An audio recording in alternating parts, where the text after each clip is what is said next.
I just bought one of these variable ND filters for shooting video and photos outside in direct sunlight without it looking like trash.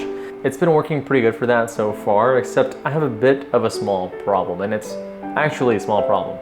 So I initially bought this filter for my larger, more versatile lens, and as you can see on the writing here, it is 67 millimeters in diameter, and the filter that I bought is 67 millimeters. However, my smaller, more portable vlogging lens is only 55 millimeters in diameter, as you can see right there. So you can see the problem, right? It doesn't fit. And we just proved that bigger is not always better.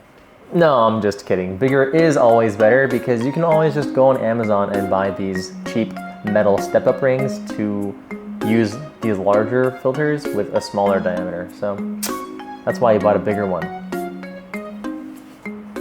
But why would I spend an affordable amount of money on a well-made, durable metal product when I could spend hours and hours of my time 3D printing my own out of plastic? That probably won't work as well. And here it is. Look at this magnificent feat of engineering. It's essentially just two threaded circles attached to each other at a 45-degree angle. I was a little worried at first about the threads not screwing in together into the camera, since Fusion didn't actually have the correct thread sizes for cameras.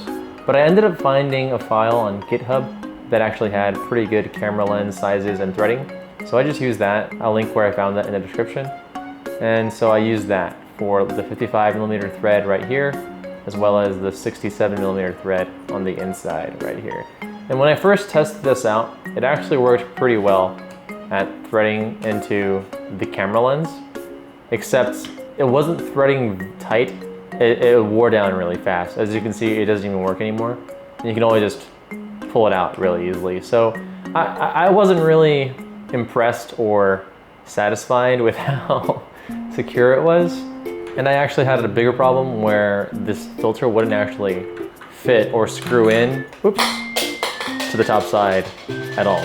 So I went back to the drawing board and I came up with a lot of different versions, 6 to be exact. You know, I'll just quickly go through what I did here. I tried to offset the face of the threads to make this tighter, didn't work. I tried to increase the size of the circle to help it fit the filter, didn't work. And then I tried printing it in different orientations. It was initially printing like a cup, but then I started printing it like a helmet. It didn't work. And then I tried increasing the bottom radius to help it fit into the lens. And I actually tried changing the height of how big the screwing cylinder was to see if it'll print in a way that catches the thread better. Didn't work. And so I tried a lot of things. I like to think that this wasn't a waste of time. Everything was a learning experience. And I kind of realized that maybe I shouldn't do this. Maybe I shouldn't try and use 2 cents of plastic to try and keep $35 worth of film equipment safe. I went on Amazon, I put the adapter into my cart, and before I could press purchase, I looked deep within myself and I thought, I'm not a quitter. I'm gonna do this. So I went back into Fusion and I thought about one last ditch effort. I decided to use compliant mechanisms rather than threads because the threads, they were never gonna last very long. They were always gonna wear down. And what a compliant mechanism is really just utilizing the tensile properties of, in this case, plastic to create a force. It's very similar to how these camera lens caps create like a spring force just by bending plastic. That's a compliant mechanism. So I thought to do something very similar to this to create this adapter. And on my first try, I printed this discount Mickey Mouse frog looking thing. And it looks pretty different to what I had been creating before. But as you can see, if we zoom into this little mechanism right here, it's a compliant mechanism. When I push it, it moves and bends with the plastic. There's one on top and one on the bottom right here too if we squeeze it. Yeah, you can see that.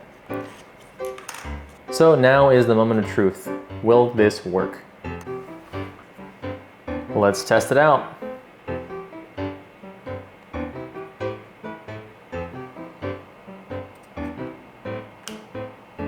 All right. The lens, the filter, is a bit of a tight fit, not gonna lie. And it's definitely not super even in how it's sitting inside the mount. And it's not like flush, but it's very secure. Like these other versions, I was very scared of it just falling out. This one's not falling out at all. So that's a win in my book. But what about, okay, maybe it's not super secure. You know what, it's pretty secure. I'll give it to it. But what about attaching this to the actual lens?